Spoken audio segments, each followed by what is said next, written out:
அத்தியாயம் 16. தன்னை தேடி வந்து முகிலன் சொன்ன செய்தி கேட்டு உண்மையிலேயே அதிர்ச்சி அடைந்தாள் மாதவி. ஆனால் இந்த அதிர்ச்சி சாதாரண அதிர்ச்சி அல்ல. அது மாதவியை பொறுத்த வரைக்கும் உச்சகட்ட இன்ப அதிர்ச்சி என்றுதான் சொல்ல வேண்டும். ஏனோ அதுவரை மனதை பாறாங்கல்லாக அழுத்திக் கொண்டிருந்த மனபாரம் நீங்கி மனம் இறகு போல லேசானது என்றால் அது நல்ல செய்தியாகத்தானே இருக்க வேண்டும்.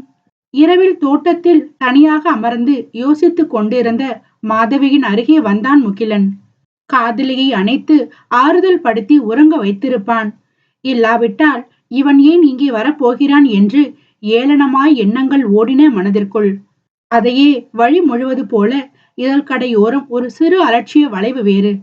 பகலாக இருந்திருந்தால் ஒருவேளை முகிலன் மாதவியின் மன ஓட்டத்தை கண்டறிந்து கேள்வி கேட்டிருக்க கூடும். ஆனால் இது மாதவியின் நல்ல நேரமாக இரவாகி போயிற்று. மேலும் இன்றைய மனநிலையில் அதையெல்லாம் அவனுக்கு கவனிக்க தோன்றி இருக்குமா?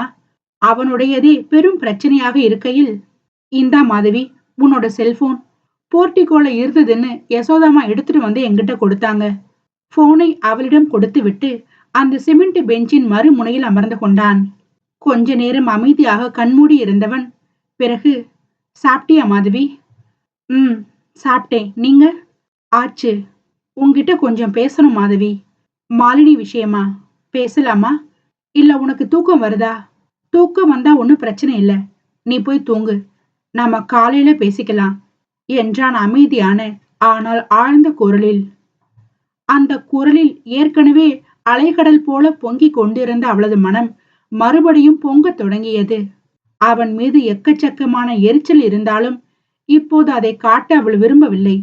எனவே, எனக்கு தூக்கம் வரல, பரவாயில்ல சொல்லுங்க என்றால் அவளும் அமர்ந்த குரலிலேயே.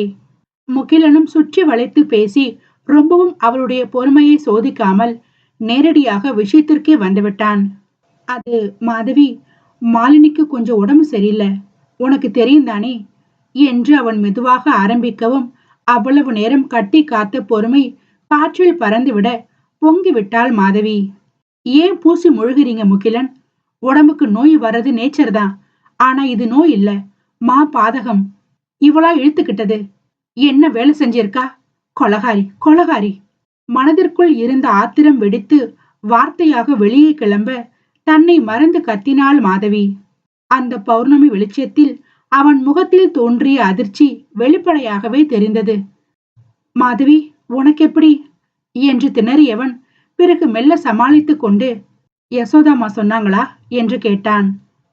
இல்ல, போர்ட்டிகோல வச்சிருந்த என்னோட செல்போனை எடுக்க போகும்போது தற்செயலா என்றவள் பேச்சை நிறுத்தி அவனை ஒருமுறை கூர்மையாக பார்த்துவிட்டு தொடர்ந்தாள். பை மிஸ்டேக்கா கேட்டுட்டேன். ஒட்டு கேட்டியா என்றவனை இடைமறித்து, நிச்சயமா அந்த மாதிரி கீழ்த்தரமான புத்தியெல்லாம் எனக்கு கிடையாது. ஆனா என்ன செய்யறது, சில சமயங்கள்ல நாம கேட்க விரும்பாததை கேட்கவும் பார்க்க கூடாத விஷயங்களை பார்க்கும்படியாகவும் ஆயிடுதே. துரதிருஷ்டவசமா அதை அவாய்ட் பண்ணவும் முடியாம போயிடுது என்றால் மரத்து போன குரலில். ஆனா உனக்கு ஒரு பழமொழி நல்லா தெரியும் நினைக்கிறேன். கண்ணால் காண்பதும் பொய், காதால் கேட்பதும் பொய், தீர விசாரிப்பதே மெய், தெரியும் தானே என்றான் அவனும் விட்டு கொடுக்காத குரலில், எதையோ நிரூபித்து விடுபவன் போல. ஆனால் அதை கேட்டு மிகுந்த எரிச்சலாகி போனது மாதவிக்கு. இப்ப நீங்க என்ன சொல்ல வரீங்க முகிலன்? நான் கண்ணால கண்டதும் காதால கேட்டதும் பொய்னா? நிச்சயம் பொய்தான். அதுல என்ன சந்தேகம் உனக்கு? முகிலன் உறுதியான குரலில் மறுக்கவும் மாதவிக்கு கோபம் வந்துவிட்டது. மாலினி தன்னோட இந்த நிலைமைக்கு உங்களதான் காரணம் காட்டி பேசினா. அப்போ நீங்க அவளை இறுக்கமா கட்டி பிடிச்சு மார்பிள் சாச்சு தலைய தடவி, ச்சே கன்றாவி. அந்த பேச்சையே அருவருத்தவள் போல அதை முடிக்காமல் முகத்தை வேறு பக்கமாக திருப்பிக் கொண்டாள் அவள். அட கடவுளே என்று மானசீகமாக வாய்விட்டு புலம்பி நெற்றியில் அடித்துக் கொண்டு பெருமூச்சு விட்டவன் பிறகு, எல்லாத்தையும் தப்பு தப்பா புரிஞ்சுகிட்ட மரமண்ட. நீ எல்லாம் என்னத்த படிச்சு அண்ணன் தம்பிகளோட வளர்ந்து, ஐயோடா, இதுல நான் வேற உன்னை வேலைக்கு வச்சிருக்கேன். என்னையும் என் குடும்பத்தையும் தொழிலையும் திருச்செந்தூர் முருகன் தான் காப்பாத்தணும். ஓ, அப்ப என் மேல உள்ள கோபத்துலதான் மேடம் நைட்டு சாப்பாடு கூட சாப்பிடாம இங்க உட்கார்ந்து தனியா யோசிச்சுட்டு இருக்கீங்களோ கிண்டலாக சொன்னவன் அவள் புறம் திரும்பி அமர்ந்து அவளையும் தோளை தொட்டு தட்டி தன்னை திரும்பி பார்க்க செய்துவிட்டு, அட மக்கு மாதவி, மாலினி என்ன காதலிக்கல. நான் அவளுக்கு ஒரு அண்ணன் மாதிரி. மாதிரின்னு கூட சொல்லக்கூடாது. அவள் எனக்கு ரத்த சம்பந்தம் இல்லாத தங்கச்சின்னு தான் சொல்லணும். அதான் ஃபேக்ட். மாலினியும் எங்க கூட வருவானே டைரக்டர் மோகன் பாபு, அவனும் தான் காதலிக்கிறாங்க. கிட்டத்தட்ட 3 வருஷமா ரொம்ப டீப்பா லவ் பண்றாங்க. அவ அழும்போது ஆறுதல் படுத்துறேன்னு இவனும், இவனை ஆறுதல் படுத்துறேன்னு அவளும் ஒருத்தருக்கு ஒருத்தர் ஆறுதல் சொல்லிக்குவாங்க. அதோட விளைவு இதோ இந்த மாதிரி அபார்ஷன்ல வந்து நிக்கும். அத்தியாயம் 17. இன்ப தேன் வந்து பாயுது காதினிலே என்ற பாரதியார் பாடலை படிக்கும் போதெல்லாம் அதெப்படி தேன் வந்து காதிலே பாயும் என்று டீச்சரிடம் சந்தேகம் கேட்டிருக்கிறாள் மாதவி. அப்போது அவர்களுடைய தமிழ் டீச்சர் சிவபாக்கியம், நாம ஏதாவது இனிப்பான உணவை சாப்பிடும்போது எப்படி அந்த இனிப்ப நாக்கில் உணர்றோமோ அதே போல நல்ல செய்திகளை கேட்கும்போது நம்முடைய செவியும் அந்த மாதிரியான ஒரு இனிமையை உணரும் என்று விளக்கம் சொல்லுவார். அப்போது அப்படியா என்று தலையாட்டி கேட்டுக்கொள்வாள் மாதவி. ஆனாலும் உள்ளூர ஒரு சந்தேகம் இருந்து கொண்டே இருக்கும். மகாகவியின் அந்த பாடல் வரிகளுக்கான உண்மையான விளக்கத்தை நேரடியாகவே இப்பொழுது ரசித்து அனுபவித்துக் கொண்டிருந்தாள் மாதவி. ஆமாம், உண்மையில் முகிலன் சொன்ன அந்த செய்தி அவள் காதில் இன்ப தேனாகத்தான் வந்து பாய்ந்தது. அவள் சந்தேகப்பட்டது, நினைத்தது எல்லாமே தவறு. முகிலன் மது மாலினியை காதலிக்கவில்லை. அதுபோல அவளும் முகிலனை காதலிக்கவில்லை. மது மாலினியும் அந்த டைரக்டர் மோகன் பாபுவும் தான் காதலிக்கிறார்களாம். முகிலன் இதை சொல்லவும் சடக்கென நிமிர்ந்து உட்கார்ந்து விட்டாள் மாதவி. இதென்னடா கதை? அப்படியானால் மாதவி இவ்வளவு நேரமாக வீணாகத்தான் மனசை போட்டு குழம்பிக் கொண்டிருந்தாளா? இல்லாத கற்பனையெல்லாம் பண்ணிக்கொண்டு. என்ன மோசமான கற்பனை! எவ்வளவு கீழ்த்தரமாக! அதுவும் முகிலனை பற்றி.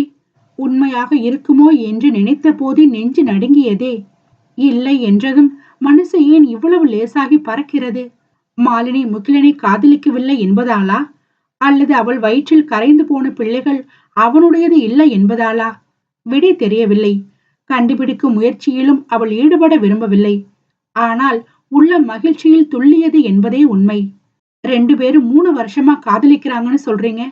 கல்யாணம் பண்ணிக்கிறதுக்கு என்ன? தேவையில்லாம இதெல்லாம் உடம்புக்கு கேடுதானே. அப்புறம் பின்னாடி குழந்தை பெத்துக்கு நினைக்கும் போது நிறைய பிரச்சனைகள் வரும். உண்மையான வருத்தத்தோடு மாதவி கேட்க, மாலினி வீட்டுல உள்ளவங்களுக்கு அரசல் புரசலா விஷயம் தெரியும். ஆனா அவங்க எதையுமே வெளிக்காட்டிக்க மாட்டாங்க. ஆனா மோகன் வீட்டுல யாருக்குமே அவன் ஒரு நடிகையை கல்யாணம் பண்ணிக்கிறதுல இஷ்டம் இல்ல. சொந்தத்துல பொண்ணு பார்த்து கட்டி வைக்கலான்னு நினைக்கிறாங்க. ஆனா அவன் இவளை தவிர வேற யாரையும் கட்டிக்க தயாரா இல்ல. அதனாலதான் அவங்க கல்யாணம் இழுபறியில நிக்குது என்றான் முகிலன். குடும்பத்துல இருக்கிறவங்களுக்கு இஷ்டம் இல்லைங்கிறதுக்காக காதலிக்கிற பொண்ணை கைவிட முடியுமா? மோகன் மாலினியத்தானே லவ் பண்றார். அப்போ அவளைத்தானே கல்யாணம் பண்ணிக்கணும். பரஸ்பரம் 2 பேருக்குமே விருப்பம் இருக்கும்போது கல்யாணத்துல என்ன தடங்கள் வரப்போகுது? பேசாம கல்யாணம் பண்ணிக்க வேண்டியதானே. 2 பேருமே மேஜர் செலிபிரிட்டி வேற. அவங்க யாருக்கு பயப்படணும்? மோகன் மாலினிய கல்யாணம் பண்ண ரெடியா இருக்கான். இந்த நிமிஷம்னா கூட அவன் அவ கழுத்துல தாலி கட்ட தயார்தான். ஆனா அவங்க கல்யாணம் தள்ளி போறதுக்கு காரணம் மாலினி தான். அவளுக்கு அவனோட பெத்தவங்க சம்மதத்தோட தான் கல்யாணம் நடக்கணுமா? ஏற்கனவே அப்பா அம்மாங்கிற பேர்ல சில பண பேய்கள் கிட்ட மாட்டிக்கிட்டு மீள முடியாம தவிக்கிறேன். இனிமேலாவது ஒரு நல்ல குடும்பத்துல போய் சந்தோஷமா வாழணும்னு சொல்றா. அதுவும் நியாயமாதான் படுது என்று கவலைப்பட்டான் முகிலன். ஓஹோ என்று கேட்டுக்கொண்ட மாதவி ஏதோ நினைவு வந்தவளாக, எல்லாம் சரிதான் முகிலன். அவையே உங்களை பார்த்து எல்லாம் உன்னாலதானே சொன்னா. அவ குறைபட்டுக்க வேண்டியதும் குற்றம் சாட்ட வேண்டியதும் அந்த டைரக்டரை தானே. அவரை விட்டுட்டு ஏன் உங்களை திட்டிட்டு இருந்தா? அவங்க 2 பேருக்கு நடுவுல நீங்க எங்க இருந்து வந்தீங்க? எல்லாத்துக்கும் காரணம் நீதானே. அவ என்ன திட்டுறதுக்கும் ஒரு காரணம் இருக்குது மாதவி. நான், மாலினி, அப்புறம் மோகன் 3 பேரும் அறிமுகமானது ஒரே படத்துலதான். என்னையும் மாலினியையும் புதுமுகமா சினிமாவுக்கு கொண்டு வந்ததும் மோகன் தான். அப்போ இருந்தே நாங்க 3 பேரும் ஃப்ரெண்ட்ஸ். அந்த படத்துல இருந்துதான் மாலினியும் மோகனும் ஒருத்தரை ஒருத்தர் விரும்ப ஆரம்பிச்சாங்க. மோகனை எந்த அளவுக்கு மாலினி காதலிக்கிறாளோ அதே அளவுக்கு என் மேலேயும் பாசமா இருப்பா. அடிக்கடி பேசாம உன்னை நான் என்னோட அண்ணனா தத்து எடுத்துக்கிறேன், என் கூட என் வீட்டுக்கு வந்துடு என்பாள். குடும்ப பிரச்சனைகளை சொல்லி அழுவா. ஆறுதல் சொல்வேன். அப்போதான் எனக்கு உதவி செய்யறதுக்கு யாருமே இல்ல முகில். நீதான் எனக்கு ஒரு அண்ணன் மாதிரி இருந்து எப்படியாவது என்ன மோகனோட சேர்த்து வைக்கணும்னு கேட்டா. நானும் அவளுக்கும் மோகனுக்கும் கல்யாணம் பண்ணி வைக்கிறதா மாலினிக்கு ப்ராமிஸ் பண்ணியிருக்கேன். மோகன் குடும்பத்துல இருக்கிறவங்களோட எனக்கு நல்ல பழக்கம் இருக்கு. ஏற்கனவே இது சம்பந்தமா 2 தடவை அவங்கள பார்த்து பேசியிருக்கேன். மாலினி பத்தியும் நல்ல விதமா எடுத்து சொல்லியிருக்கேன். இறங்கி வருவாங்கன்னு நினைக்கிறேன். அப்படி நடந்தா நல்லது. இல்லனா மறுபடியும் போய் பேசணும். அத மனசுல வச்சுதான் மாலினி அப்படி பேசியிருப்பா. அப்புறம் அவளுக்குன்னு சொந்தக்காரங்க யாருமே இல்ல மாதவி. சம்பாதிக்கிறத எல்லாம் புடுங்கிட்டு போறதுக்கு தான் குடும்பங்கிற பேர்ல ஒரு கொள்ள கும்பல் வீட்டோட வச்சு சோறு போடுறா. அவங்கள பத்தி தான் தெரியுதுல்ல, அடிச்சு துரத்த வேண்டியதானேன்னு சொன்னா, அவங்களும் இல்லனா நான் அனாதை மாதிரி ஃபீல் பண்ணுவேன்னு அழறா. ஆனா அவங்க இவளுக்காக ஒரு துரும்ப கூட தூக்கி போட மாட்டாங்க. அப்புறம் இவன் கல்யாணம் செஞ்சுக்கிட்டு குடும்பம் குழந்தைன்னு செட்டில் ஆகுறதுல கூட அவங்களுக்கு விருப்பமே கிடையாது. வருமானம் போயிடுமே. சோ அவளுக்கு ஒரு கூட பிறந்த அண்ணன் மாதிரி இருந்து முன்னால நின்னு அவ கல்யாணத்தை நான் தான் நடத்தி வைக்கணும். கண்டிப்பா வைப்பேன். உறுதியான குரலில் முகிலன் சொல்லவும் வியந்து போய் அவனை பார்த்தாள் மாதவி. அத்தியாயம் 18. மாதவியின் விழிகளில் தெரிந்த வியப்பை கண்ட முகிலன், என்ன அப்படி அதிசயமா பாக்குற மாதவி? நான் ஏன் அவ விஷயத்துல இவ்வளவு தீவிரமா இருக்கேன்னு நினைக்கிறியா? நான் அப்படி இல்லைன்னா தான் நீ ஆச்சரியப்படணும். சொல்றேன் கேளு. அறிமுகமாகி இந்த 3 வருஷத்துக்குள்ளேயே 20 படங்களுக்கு மேல முடிச்சிட்டேன். நடன இயக்குனர் முகிலனின் அசுர வளர்ச்சி. இப்படித்தான் என்னுடைய முன்னேற்றத்தை பற்றி பத்திரிக்கைக்காரங்க எல்லாம் குறிப்பிட்டு சொல்லுவாங்க. இதுக்கெல்லாம் என்ன காரணமா இருக்கும்னு நினைக்கிற? என்னோட திறமை, உழைப்பு, அதிர்ஷ்டம், இப்படி பல காரணங்களை பல பேர் சொல்றாங்க. ஆனா என்ன பொறுத்த வரைக்கும் என்னோட இந்த வெற்றிக்கு காரணம் 2 பேர் தான். முதல்ல மோகன், என்ன ஒரு கொரியோகிராஃபரா இந்த சினிமா இண்டஸ்ட்ரிக்கு அறிமுகப்படுத்தி வச்சவன். அடுத்ததா மாலினி. என்னோட வெற்றிக்கான காரணம் 90% அவள்தான் என்கிறதுல எனக்கு சந்தேகமே இல்ல மாதவி. அவ ஒப்பந்தமாகிற படத்துல எல்லாமே என்னையே நடன இயக்குனரா போடும்படி அந்தந்த டைரக்டர் கிட்டையும் ப்ரொடியூசர் கிட்டையும் சிபாரிசு பண்ணுவா. ஒரு சில நடிகைகளை மாதிரி இல்லாம ரொம்ப பொறுப்போட ஷூட்டிங்ல கலந்துக்குவா. அனாவசியமா அலட்டிக்க மாட்டா. தேவையில்லாத செலவுகளை ப்ரொடியூசர்களுக்கு இழுத்து வைக்க மாட்டா. சரியான நேரத்துக்கு ஷூட்டிங் ஸ்பாட்டுக்கு வந்துடுவா. சோ ப்ரொடியூசர் டைரக்டர் மத்தியில அவளுக்குன்னு ஒரு தனி மதிப்பு இருந்தது. ஆக மாலினி சொன்னா சரியாத்தான் இருக்கும்னு அவ சிபாரிசு பண்ணினதுனாலயே எனக்கு நிறைய வாய்ப்பு கிடைச்சது. அதுக்கப்புறம் என்னுடைய தனிப்பட்ட திறமையோ அவங்களுக்கு பிடிச்சு போக படிப்படியா நான் வளர்ந்தேன். இப்ப எனக்கு வர்ற வாய்ப்புகளை முழுசா என்னால பயன்படுத்திக்க முடியல. அந்த அளவுக்கு டைட் ஷெட்யூல்ல இருக்கேன். ஆனாலும் அவளை வச்சு படம் பண்ணும் ஒரு சில பெரிய டைரக்டர்ஸ் கிட்ட எனக்காக வாய்ப்பு கேட்கறத அவ இன்னும் விடல. அந்த அளவுக்கு என் மேல பாசம். அப்படிப்பட்டவளுக்கு நான் ஏதாவது நன்றி கடனா திருப்பி செய்யணும் இல்லையா மாதவி?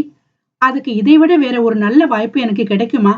அவ மனசார விரும்புற மோகனையே அவளுக்கு கல்யாணம் பண்ணி வச்சு அவளுக்கு ஒரு நல்ல வாழ்க்கையை அமைச்சு கொடுப்பேன்.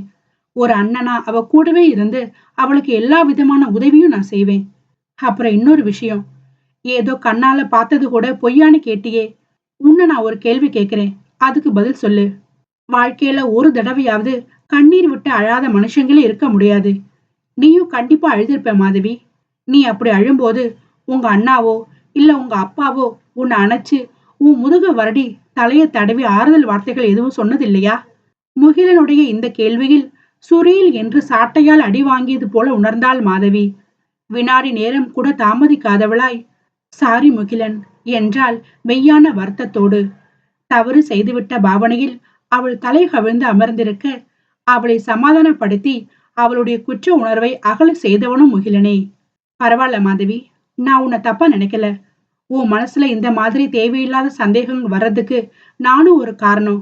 அதான் முதல்லயே இந்த விஷயத்த பத்தி நான் உங்ககிட்ட சொல்லி இருக்கணும். சொல்லாதது என்னோட தப்பு. மறைக்கணும்னு நினைக்கல. ஆனா சொல்ல தோணல.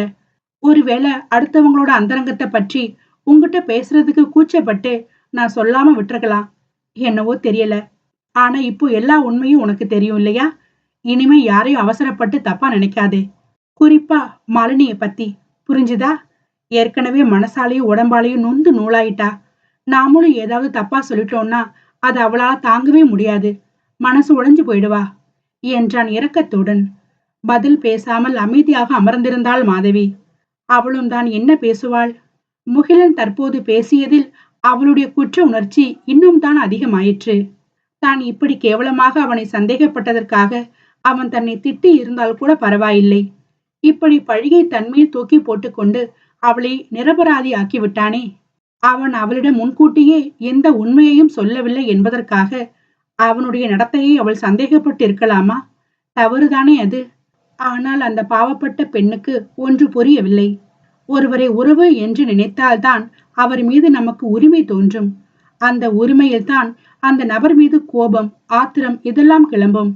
அதுபோல் அவள் மனம் கொஞ்சம் கொஞ்சமாக முகிலனிடத்தில் ஈர்க்கப்பட்டு கொண்டிருக்கிறது.